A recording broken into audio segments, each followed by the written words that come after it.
네, 출애굽 이야기부터 시작됩니다. 오늘 이야기 핵심은 바알이에요. 바알. 우리가 너무 잘 알고 있는 바알이죠.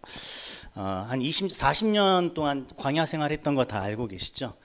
광야 생활 동안 편안함은 없었겠죠. 아무리 하나님이 계셨지만 안정감도 없었어요. 그리고 어떤 때는 1년을 한 곳에 머물기도 했고, 어떤 날은 뭐 이틀 만에 그 자리를 또 옮기기도 하면서 내일에 대한 기대감도 가질 수 없이 언제 끝날지 모르는 방랑의 삶을 40년 동안 살았던 거죠. 하지만 그 모든 불편함과 불안정한 삶 속에서도 사실 그 출애굽한 그 주인공들은 그 전 세대도 그 후 세대도 누리지 못했던 놀라운 하나님의 임재를 경험하며 살았습니다. 하나님이 자기들과 함께 하신 게 눈으로 보이는 거죠. 광야의 삶은, 기억하세요? 광야의 삶은 그렇게 하나님의 임재가 있는 삶입니다. 여러분이 인생을 살다가 굉장히 힘든 시간, 광야와 같은 삶을 살게 되잖아요. 하나님께 시선을 돌리세요. 하나님은 반드시 여러분의 그 임재를 보여주실 것입니다. 구름 기둥과 불 기둥이 있었고 만나와 메추라기가 있었죠. 누군가는 그 놀라운 하나님의 임재가 반복되니까 새로울 것도 없이 느껴졌고, 또 만나는 질려가지고 차라리 애굽에서 고기나 먹었으면 좋겠다 이런 말을 하면서 하나님을 노엽게도 했지만, 그럼에도 불구하고 그때처럼 하나님의 임재를 가까이 눈으로 보면서 살았던 세대도 없었을 것입니다. 출애굽과 광야의 이 시간은 이스라엘 백성이 늘 잊지 말고 기억해야 되는 그들의 정체성의 뿌리와 같은 시간이었어요. 그렇게 긴 시간을 보내다가 그 여정의 끝 가나안 땅 앞에 이르렀습니다. 지도를 잠깐 볼게요. 여기가 애굽이죠. 이렇게 나와서 여기 가데스 바네아가 어떤 곳인지 혹시 기억나실지 모르겠어요. 사실 이쪽이 이제 가나안 땅이니까 여기서 가나안 땅으로 들어가면 되거든요. 정탐꾼을 보냈는데 애들이 다 무서워서 벌벌 떨어서 애굽으로 돌아가자 그랬잖아요. 우리를 죽게 하려고 여기까지 데려왔냐고. 그래서 하나님의 진노를 사서 뺑뺑이를 계속 돕니다. 그게 40년이죠. 그러다가 다시 이렇게 올라가서 지금 진짜 가나안 땅에 진입하기 직전이 요쯤입니다. 이 누보산 있는 이쪽이 시딤이라는 곳이에요. 그리고 시딤에서 딱 건너가면 여리고인데, 그 여리고를 치기 전에 써지는 않지만 여기 어딘가 길갈이 있어요. 길갈. 그래서 시딤, 길갈, 여기가 지금 여리고 전쟁을 앞둔, 그러니까 가나안 땅 정복 전쟁을 막 시작하기 전 그 단계예요. 여리고를 앞에 두고 있는 시딤이라는 지역인데요. 이 시딤이라는 지역에서 이스라엘 백성이 처음 누구랑 만날까요? 바알과 만납니다. 바알과의 첫 만남.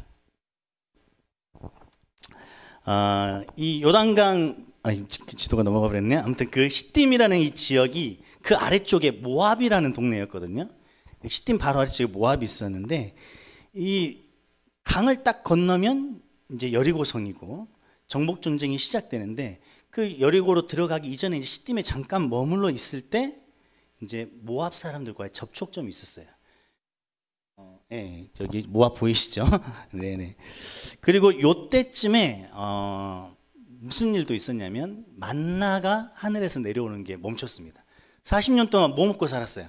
만나 먹고 살았잖아요. 정확히 말하면 길갈로 넘어갔을 때, 강을 건너서 길갈로 갔을 때 만나가 멈췄는데, 시딤에서 머물렀던 그 시즌쯤에 이제 만나가 멈춘 거예요. 그러면 뭐 먹고 살아요? 이게 생전 처음 와본 땅인데 뭐 그런 상황이에요. 그래서 이제 만나가 멈추니까 이제 우리는 뭐 먹고 사냐는 두려움도 사실 있었을 거예요. 그때 이제 모압 족속하고 접촉이 시작됩니다. 그렇지만 하나님께서 만나를 멈추시고 니네 이제 알아서 해봐 이렇게 한 게 아니에요. 여호수아 5장에 보면 그들이 만나가 멈추고 나서 첫 유월절을 보냈는데 그 땅에서 난 소산을 먹었다고 기록이 되어 있어요. 하나님께서 그 가나안 지역에서 얻은 음식과 곡식 이런 것들로 먹는 문제를 해결할 수 있도록 도와줬다는 기록이 분명히 여호수아에 남아 있는 것이죠. 실제로 무교병과 볶은 곡식을 먹었다고 기록되어 있었습니다. 이스라엘 백성은 그 장소까지 오기까지 40년을 돌면서 유목민처럼 살았던 사람들이고, 가나안 땅에 있는 사람들이나 이 모압에 있던 사람들은 그 땅에 정착하면서 오랜 동안 안정된 삶을 살고 있었던 사람이죠. 농사와 목축으로 풍요로움을 누리고 있던 사람들이에요. 이스라엘 입장에서 보면 그들과는 비교도 안 될 만한 풍요로움을 가지고 있었던 사람이죠. 그들은 기껏해야 하늘에서 만나가 내려지거나 아니면 낯선 땅에 가서 곡식 좀 주워 먹거나 이런 상황이었던 거죠. 그들 자기들과 비교해 보면 정말 풍요로움을 누리고 있던 사람들이었습니다. 그런 상황 속에서 누구를 만났다고요? 모압 사람들을 만난 거예요. 이 모압 사람들은 누구를 섬기는 사람들이죠? 바알 섬기는 사람들입니다. 민수기 25장에 보면 제가 읽어드릴게요. 이스라엘이 시딤에 머물러 있더니 그 백성이 모압 여자들과 음행하기를 시작하느니라. 그 여자들이 자기 신들에게 제사할 때에 이스라엘 백성을 청함에 백성이 먹고 그들의 신들에게 절함으로. 바알 숭배 끝에는 항상 그 음란한 성관계가 제사 의식 속에 포함이 되어 있어요. 그래서 청함에 와서 먹고 먹을 게 너무 탐스럽고 맛있었던 거죠. 거기에다가 음란한 제사 의식까지. 그래서 이스라엘 백성이 40년 동안 그냥 허기에 지쳐서 또는 하나님이 주신 만나와 메추리만 살다가 진짜 삐까뻔쩍한 것들이 눈앞에 이제 나타난 거예요. 오, 이런 걸 먹는다고. 여리고와 전투를 하기 위해 길갈로 건너가기 전 이 시딤이라는 지역이 있을 때 바로 옆에 모압 사람들이 살고 있었는데 그 모압 사람들이 바알에게 제사를 드릴 때 이스라엘 백성이 그만 그 풍요로움과 그 맛있는 음식들과 또는 그 성적인 유혹을 이기지 못하고 음란을 저질러서 하나님의 분노를 사게 되죠. 이스라엘 백성이 이 바알 숭배를 하는 그 제사 속에서 느꼈던 것은 한마디로 요약하면 풍요로움과 음란함의 유혹이었습니다. 가나안 땅 주변은 풍요의 신 바알의 세상이었어요. 모압만 그렇게 섬긴 것이 아니라 그 고대 군당 주약이 다 풍요의 신 바알을 섬기고 있었거든요. 실제로 풍요롭게 살았고 광야의 먼지를 털어내기도 전에 그들이 만나게 된 이 바알의 풍요로움은 그리고 그렇게 마음껏 음란할 수 있는 그 문화는 이스라엘 백성을 시시때때로 그 유혹에 넘어지게 했어요. 하나님의 진노를 불러일으켰죠. 광야 생활 40년만 하던 그들이 누리던 풍요로움을 보면서 우리도 저렇게 좀 살고 싶다는 생각 들지 않았겠어요? 근데 그들은 농사 기술이 있는 것도 아니고 그 지역에 대한 지식이 있는 것도 아니고 그들이 이 새로운 낯선 땅에 와서 어떻게 풍요로움을 일궈야 될지 알 수가 없죠. 그래서 눈이 어디로 가요? 그 지역에 살고 있던 사람들에게 가는 거예요. 저 사람들은 어떻게 그렇게 풍요롭게 사나? 기후제를 어떻게 지내고 도대체 어떻게 하길래 이 땅에서 이렇게 아름답게 풍요롭게 먹고 사나? 이런 것들이 궁금했을 것입니다. 가지고 싶었을 거예요. 기술도 배우고 싶었고 지식도 얻고 싶었을 거예요. 바알은 그들의 궁금증을 해결해주는 풍요의 신이었고 모든 음란함도 문제가 되지 않는 자유의 신이었어요. 하나님하고 비교해보면 너무 매력적이에요. 하나님은 시내 산에서 우리에게 율법을 주셨잖아요. 이스라엘 백성에게. 그들에게 하나님이 주신 율법은 가나안 땅의 풍요로움을 얻는 거하고는 아무 상관이 없어요. 그 율법을 아무리 읽어봤자 그 땅, 새로 그들이 도착한 그 땅에서 곡식을 어떻게 길러야 하는지, 이 지정된 장소에서 가축들을 어떻게 길러야 되는지 설명이 나와 있잖아요. 가나안 땅에서 잘 살려면 그 가나안에 맞는 기술들이 필요했고 가나안의 법을 익힐 필요가 있었을 거예요. 그리고 또 생각해 보면 하나님이 명하신 그 수많은 법들을 생각해 보면 이 자유롭기만 한 이 바알의 세상이 얼마나 아름답고 멋있어 보였겠어요. 하나님은 하지 마라 해라 하지 마라 해라 이거를 지키지 않으면 어떻게 되나 이런 얘기만 했는데 마음껏 음란하고 하고 싶은 대로 다 하고 이 자유로운 세상이 얼마나 화려하고 멋있어 보였겠습니까? 광야의 40년 생활은 하나님의 임재가 있었던 영적으로 굉장히 풍요로운, 영적으로 보면 엄청 풍요로운 세상이었어요. 시대였죠. 하나님이 항상 함께 계셨으니까. 그러나 그들의 육적인 요구는 채워진 적이 없었습니다. 그런데 그 욕구를 완전히 만족시켜줄 바알이 어느 날 그들의 눈앞에 천사처럼 나타난 거예요. 하나님을 잊어버리는데 그렇게 오랜 시간이 걸리지 않았습니다. 이것이 우리 모습이에요. 여러분이 영적으로 충만함을 누리고 행복하고 감동 있고 그렇습니까? 어느 날 여러분 마음속에 있는 그 육적인 욕구를 건드려주는 것이 나타나면 우리도 이스라엘 백성처럼 이렇게 흔들리게 돼 있습니다. 왜냐하면 우리 안에는 악한 본성이 사라지지 않기 때문이죠. 청년의 시절, 여러분이 지금 지나가는 이 청년의 시절은 가나안 땅으로 들어가기 위해 머무는 이 시딤과 같은 의미를 가지고 있는 것 같아요. 이제 막 대학을 졸업하거나 또 부모의 보살핌 안에서 조금씩 벗어나는 순간에서 세상의 화려함과 풍요로움이 눈에 보이기 시작합니다. 하지만 그 좋아 보이는 것들로부터 거절당할까봐 두렵죠. 저걸 누리지 못할까봐, 나만 못 누릴까봐. 또는 실제로 거절을 당해 보기도 합니다. 그래서 아프기도 하죠. 떨어져도 보고 뭐 인터뷰에서 이렇게 거절도 당하고. 또는 그 욕심들이 포기가 안 되어서 마음속에 스스로 괴로워하는 시간을 보내기도 합니다. 한번 들어보세요. 부와 자유, 풍요로움과 자유, 넉넉함과 자유, 여유로움과 자유. 이 단어들은 굉장히 중립적인 의미를 가지고 있는 단어들처럼 보이지만 우리의 악한 이 죄성이 가장 빠르게 반응하는 바알이에요. 바알은 시대를 초월하는 우리의 우상입니다. 우리 그리스도인들은 마치 광야에서 40년을 보내면서 하나님만 의지하고 하나님이 주신 것만으로만 살 줄 아는 굉장히 서툴고 어리숙한 사람들처럼 보일 수 있어요. 가나안 족속들이 가지고 있던 그 기술들과 지식에 대해서는 거의 잘 모릅니다. 거짓말 하기 어렵잖아요, 우리. 그렇죠? 가끔 할 때도 있지만. 근데 능수능란하게 못합니다. 또 예배를 위해서 포기해야 될 것들이 생겨. 예배가 걸려. 짜증나요. 왜 걸리는 거예요, 자꾸. 예배만 안 걸리면 이 맛있는 거 먹을 수 있는데, 이 탐스러운 거 따먹을 수 있는데. 가나안 사람들에게는 모든 것이 가하지만 그리스도인들한테는 할 수 없는 것들이 하나둘씩 늘어나기 시작합니다. 가나안 땅에 가나안 사람들과 함께 살고 있는데 가나안 사람들처럼 살 수가 없어요. 우리의 자유는 말씀에 매인 자유이기 때문에 그들의 자유하고는 본질적으로 그 성질이 달라요. 점점 조바심이 나죠. 가나안의 방식을 따르지 않으면 큰일 날 것 같기도 하고 가나안의 방식을 따라가야 저 멋지고 화려한 것들을 맛볼 수 있을 것 같습니다. 우리들은 이스라엘 백성처럼 너무 쉽게 잊어버려요. 가나안 땅의 주인도 온 우주의 주인도 여호와 하나님이심을 잊어버립니다. 온 땅과 온 우주의 질서를 만드신 분이 하나님이신 것을 잊어버려요. 하나님께서는 당신의 백성이 하나님의 방식으로 그분의 방식으로 가나안 땅을 정복하고 다스리기를 원하시는데 우리는 당장 눈앞에 보이는 바알의 지혜가 너무나도 궁금해요. 그 지혜도 지혜롭게 보여요. 하지만 지혜는 바알에게 얻을 수 있는 것이 아니고 하나님을 경외함으로부터 나온다고 분명히 성경은 말씀하고 있습니다. 그러나 안타깝게도 우리는 눈앞에 보이는 바알이 너무나 보암직하고 먹음직스럽고 탐스러워요. 나를 올가매는 존재가 아닌 한없이 자유롭게 해준 존재. 예배만 아니면 어디 가서 뭐 마음껏 누릴 수 있잖아요. 그렇지 않아요? 성경 말씀만 아니면 나의 이기심을 충족시킨 대로 내 마음대로 살 수 있잖아요. 나를 가난한 자가 아닌 풍요롭게 살 수 있게 해준다고 믿어지는 그 바알은 절대로 우리가 살아가야 될 가나안 땅에서 그 빛을 잃는 법이 없어요. 수많은 사람들이 바알의 방식으로 이 세상에서 아름답고 행복하게 살고 있거든요. 행복이 죄입니까? 성공이 죄입니까? 아니, 죄 아니죠. 근데 이 땅에서 행복과 성공은 거의 바알의 방식으로 이루어집니다.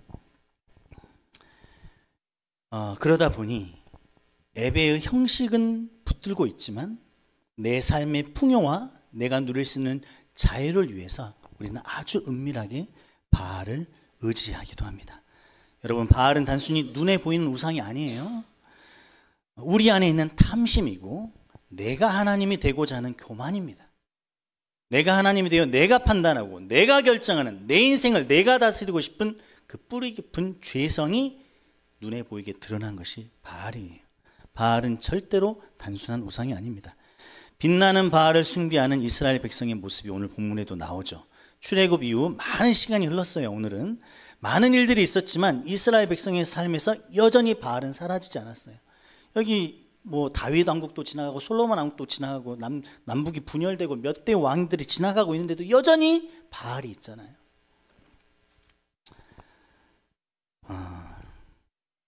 사라지지 않는 바알, 그들을 섬기는 이스라엘 백성을 하나님께서는 고치셔야만 했죠. 하나님은 3년 동안 비를 내리지 않으셨어요. 가뭄이었죠. 농사에 거의 전적으로 의지하고 있던 그 시대를 생각하면 이 가뭄이 3년 동안 지속된다는 것은 거의 생명줄을 끊는 것과 같은 고통이었어요. 그리고 하나님을 알리시기 위해서 그 3년이라는 가뭄을 이용하십니다. 누가 그들의 참 신인지, 그들이 다시 기억해야 될 하나님이 누구이신지 고통스럽지만 알리셔야만 했어요. 멈추지 않는 하나님의 사랑이 다시 일하기 시작하는 순간입니다. 엘리야가 백성들에게 물어요. 여호와가 하나님이면 그를 따르고 바알이 하나님이면 그를 따를지니라. 근데 이스라엘 백성이 어떻게 하죠? 한마디도 대답하지 않습니다.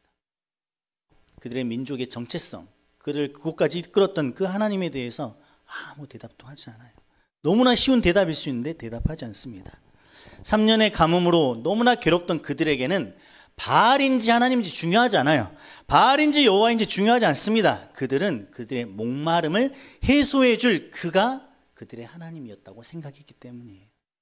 언제나 그랬듯이 그들에겐 그들의 필요를 채워주는, 그들을 만족시켜주는 그 존재가 그들의 하나님이었던 것이에요. 24절 말씀에 보면 이제 하나님께서 불로 응답하신 그가 하나님이라고 이제 엘리야가 말하니까 그 말이 옳다고 그제서야 대답합니다. 그들은 애초에 누가 참심이신지 여호와 하나님이 그들의 하나님인지 관심이 없어요. 응답하는 자가 하나님이라 이거지. 우리의 가뭄을 해결할 수 있는 자가 하나님이라 이거예요. 그들의 갈증과 고통을 해결해 줄 신, 그를 하나님으로 인정하겠다는 태도를 보이고 있는 것입니다. 그 순간까지 그들은 여전히 해결할 줄 모르고 그들은 여전히 관찰자의 입장이에요. 내가 한번 보겠다라는 자세인 거죠. 바알의 선지자들이 아침부터 저녁까지 자기 몸을 상해하면서 바알을 부르짖었지만 존재하지도 않고 존재할 수 없는 그 신이 응답할 리는 없죠. 아무 소리도 없고 응답도 없고 돌아보는 자도 없습니다. 그제서야 이제 엘리야가 무너져 있던 여호와의 제단을 다시 샀습니다. 야곱의 12아들들의 지파의 수에 따라 돌 12개를 취해서 그 돌로 제단을 쌓아요. 그들이 누구의 후손인지 이 12개의 돌을 하면서 니네들이 야곱의 후손이다 이런 걸 상기시켜 주고 싶었던 것이죠. 물을 3번이나 붓고 기도하여 부릅니다. 아브라함과 이삭과 이스라엘의 하나님 여호와라고 그들의 하나님 여호와를 부르기 시작합니다. 이 순간까지도 하나님 앞에 엎드려 회개할 줄 모르는 그들을 죽이지 아니하시고 그들의 마음을 돌이키시는 하나님이심을 보이기 위해 하나님은 불로 응답하십니다. 불이 내려서 번제물과 나무와 돌과 흙을 태우고 물까지도 다 태워버렸습니다.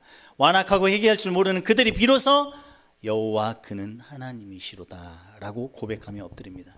여러분, 여기서 이스라엘 백성이 회개하는 게 아니에요. 불이 내려오니까 아, 이제 이 하나님이 가뭄을 해결해 주겠구나, 내가 당신을 하나님으로 인정하겠다, 지금 이런 모습이에요. 엘리야의 지시에 따라 바알 선지자 중 한 명도 도망하지 못하게 다 잡습니다. 그리고 엘리야가 그들을 기손 시내로 데려가서 다 죽입니다. 이게 오늘의 스토리예요. 바알이 뭡니까? 나의 풍요로움과 나의 만족을 위해 존재하는, 즉 나를 위해 존재하는 신이 바알입니다. 그 바알은 죽은 신이고 응답할 수 없습니다. 아무리 제단 앞에서 뛰놀고 소리를 지르고 몸을 상해도 응답할 수 없어요. 여러분이 하나님이란 이름을 부르고 있지만 그 하나님이 여러분을 위해서 존재하는 하나님이라면 아무리 하나님을 불러도 그것은 바알을 부르고 있는 것과 틀리지 않아요. 여러분이 아무리 예배당에서 뛰놀고 외치고 다녀도 여러분을 위해 존재하는 하나님은 바알이기 때문에 응답할 수가 없어요. 살아있는 신이 아닙니다. 바알을 숭배하는 사람들도 가나안 땅에 풍요를 누리고 살았었고 자유롭게 살았었고 만족하며 살았습니다. 그러나 그들의 풍요로움, 그들의 자유로움, 그들의 만족과는 상관없이 그들이 섬기는 바알은 죽은 신이요 우상이요 먼지와 같은 존재입니다. 엘리야의 제단은 어떤 제단입니까? 누가 하나님이신지 알게 하기 위한 제단이었습니다.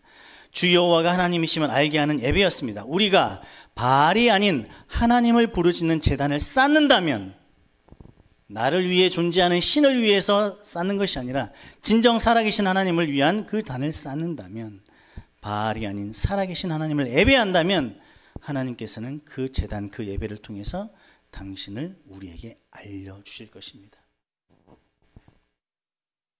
여러분 마음속에 하나님이 누구신지 깨닫게 하실 거예요. 이 말씀이, 이 하찮은 전도사의 입을 통해서 전해지는 이 말씀이 이 예배 시간을 통해서 여러분에게 하나님을 알게 하실 것입니다. 이 말씀이 도저히 불붙지 않을 것 같은 여러분의 마음을 태우고 여호와 하나님이 우리가 섬겨야 될 참 신이요 참 구원자이심을 알게 하실 것입니다. 이제 여러분의 삶 곳곳에 숨어있던 바알 선지자를 잡아내야 합니다.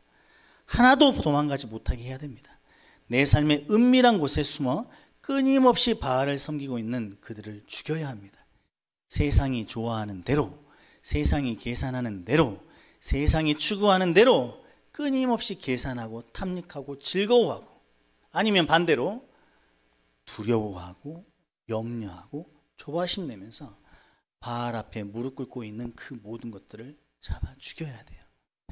예수 그리스도가 그의 피가 시퍼렇게 묻어있는 복음을 모른 채 하고 아직도 세상과 복음 사이에 줄타기를 하면서 그리스도의 피를 능멸하는 죄를 범해서는 안 됩니다.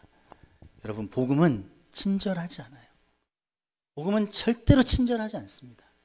복음은 거칠어요. 복음은 사랑이지만 그리스도의 피가 묻어 있습니다.